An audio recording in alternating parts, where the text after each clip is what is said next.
Okay, so this is a description of how the NIJ compliance testing program operates, sort of the internal function of it. I'll go ahead and turn on the presentation mode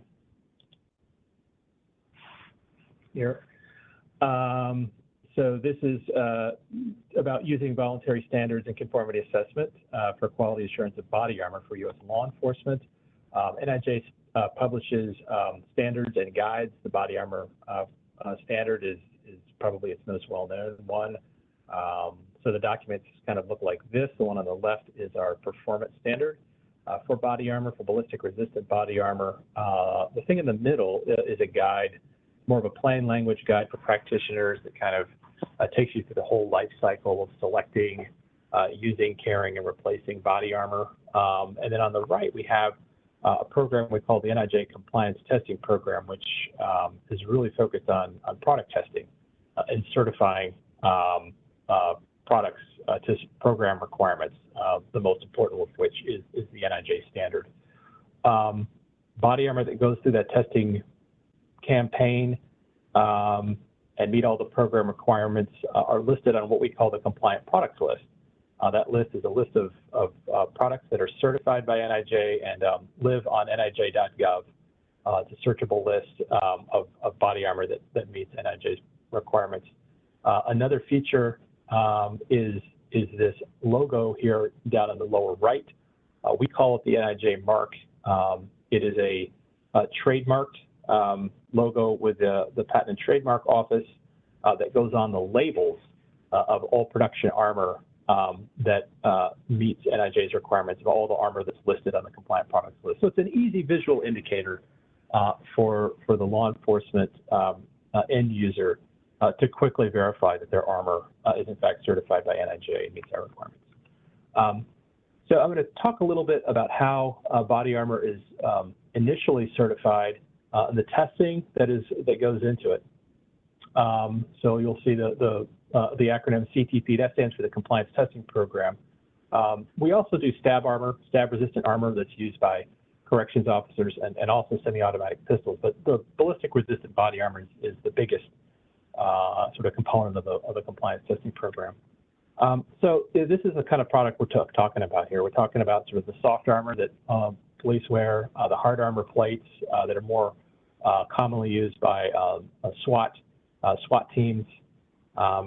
You know, and NIJ sort of is what's called a scheme owner. That's a term of art in the standards and conformity assessment world. You know, a scheme is essentially a playbook. We set the requirements, the rules, and the procedures.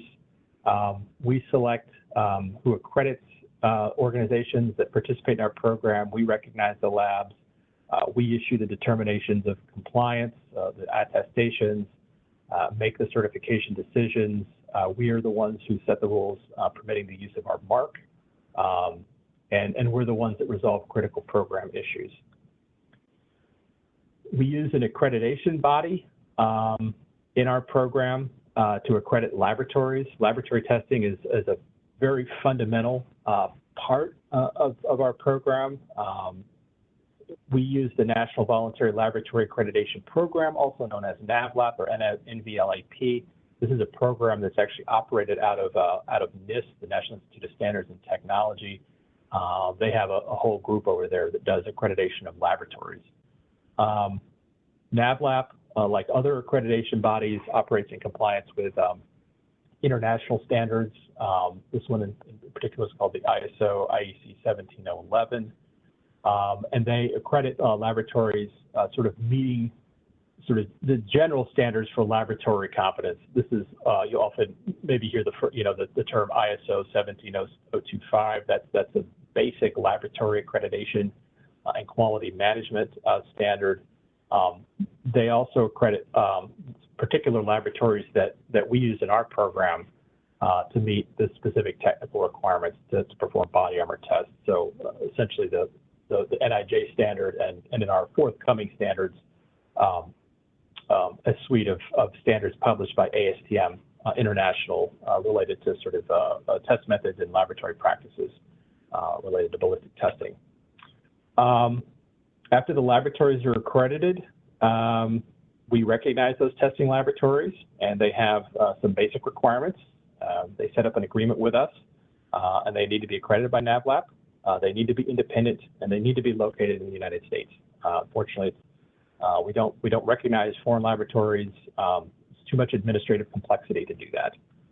So they have to be domiciled in the U.S. We have a CTP administrator. These are folks that sort of operate sort of the day-to-day operations of the laboratory, interacting with of the program, not the laboratory, but the compliance testing program. They manage the business processes. They resolve routine issues. Really, they're there to sort of administer and execute kind of the scheme. They maintain technical competence in ballistics and ballistic resistance so that they can troubleshoot issues. They communicate information about our program through public resources like the websites. They also, very important part of their job is to provide individual guidance to the program participants. That's the manufacturers of body armor and the laboratories that do the testing and the inspectors that inspect the manufacturing facilities, as well as to consumers of the publicly available information like law enforcement about listed products. And then they communicate and coordinate with NIJ to resolve critical program issues. So body armor manufacturers really are the bread and butter of our program. It is their products that are tested and certified. So they will initiate an application to have their body armor tested with CTP administrator. Right now that is through a cooperative agreement, RTI. They are our administrator of the program. They get essentially a tracking number. They proceed with testing. That tracking number follows the armor through the whole process. The manufacturers are able to select any laboratory in our recognized list. Right now we have 3, and we are potentially going to have a 4th laboratory. They can contract with the laboratory, get the quotes. They pay the laboratories directly. There's no funds exchanged with NIJ or the NIJ compliant product compliant testing program with the manufacturers. It's all administered. The agreement is between the manufacturers and the laboratories. So testing proceeds. If there's any questions in the testing process, the laboratory may request interpretation of testing requirements from the administrator. A test report is then generated once the testing is completed. There's any questions that may come up in the process. We resolve those testing questions, and that I have these sort of back and forth arrows because it just depends on the nature of the question. It may involve the manufacturer, it may involve the laboratories, it may involve all 3 parties. We just don't know, but we just have this sort of open communication. From that, we get a compliance report, which is really kind of rolls it up everything for NIJ. If the body armor meets all of the requirements, then the administrator will provide a recommendation to NIJ that it meets the requirements. NIJ will then review everything. I'm sort of the cognizant person at NIJ to do that, sort of review the whole sort of compliance report, and then make that determination. We issue that as a compliance letter to the manufacturer. We call it the NIJ Notice of Compliance. It's on NIJ letterhead, DOJ letterhead, and they get that. In that process, before we get to that point, if there's any questions, we resolve those questions. I'll do that with the administrator. I don't go directly to the laboratory or the manufacturers. I work solely through them. And then if everything checks out, they get their letter of compliance. They are added to their body armor is added to the CPL, the compliant product list, and they are allowed to put the NIJ mark on their label of their armor that they produce for law enforcement. And so they're required to actually display that NIJ mark on conformant models. So that goes back to the manufacturer. So that is sort of a general kind of flow chart of kind of how the process works. There's a second component to all of this. We do have informational resources on how to find compliant models. This is our compliant product list. This is actually a screenshot of what's on the actual NIJ CTP website, not the NIJ website, but it sort of looks the same. A lot of manufacturers that participate from across the planet. It's very much a global program. It is a voluntary program. It's not a required program. We have a surveillance component in our program called follow-up inspection testing, or FIT. And surveillance means that you periodically check certified products. It doesn't mean you're spying on anybody. It's just sort of a term of art of saying, that we're checking in on different products to see if they're still conformant. So surveillance here, inspections and retesting new items, these are the production items, on a recurring basis every year to 2 years, as long as that model is still listed on the compliant product list. Body armor is pulled from manufacturing facilities and sent to the testing laboratories. That's done by inspectors. We have inspectors that go out to the manufacturing facilities, and we work with an inspection body called Intertech. Intertech is a worldwide organization, so they are able to go to any manufacturing facility anywhere in the world. NIJ, of course, is the scheme owner of this surveillance component of our program as well, same as the initial certification. We set the requirements, the rules, the procedures. We select the accreditation body. We recognize the labs. We issue determinations. We permit the use of the mark, continued use of the mark, and reserve program issues. The CTP administrator is the same role, kind of working on the day-to-day routine issues, interacting with the participants, maintaining that technical competence, communicating with the public, and communicating with NIJ to resolve critical program issues. The inspection body, they inspect. We have, I think, over 100 manufacturing locations in, it's more like 19 or 20 countries now. It was 16 when I first put these slides together. So they operate in compliance with another ISO standard called 17020, which sort of governs the functioning of organizations that inspect sort of other organizations, physical inspection. They do this on a recurring basis.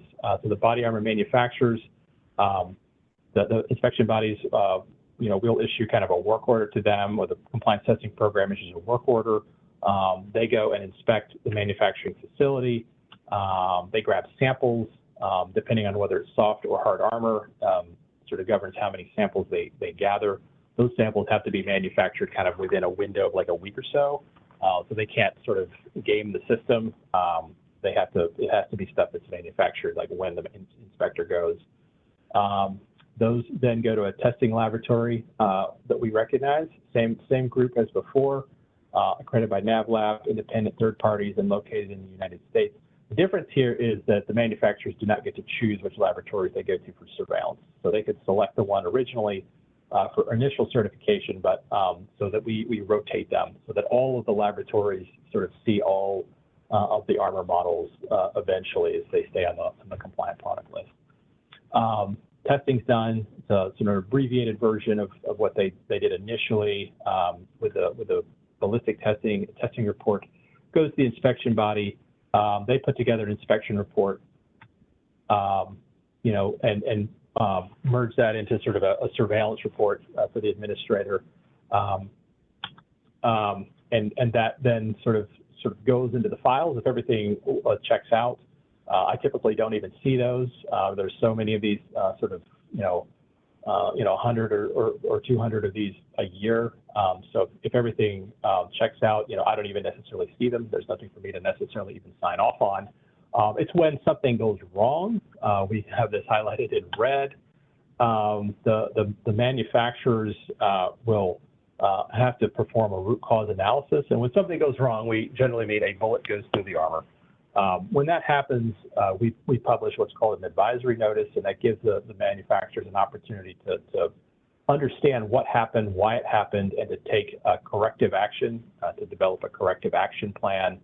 And if all that goes well, and it seems to make sense, we'll usually require them to do an additional fit test just to confirm their corrective action, in fact, worked.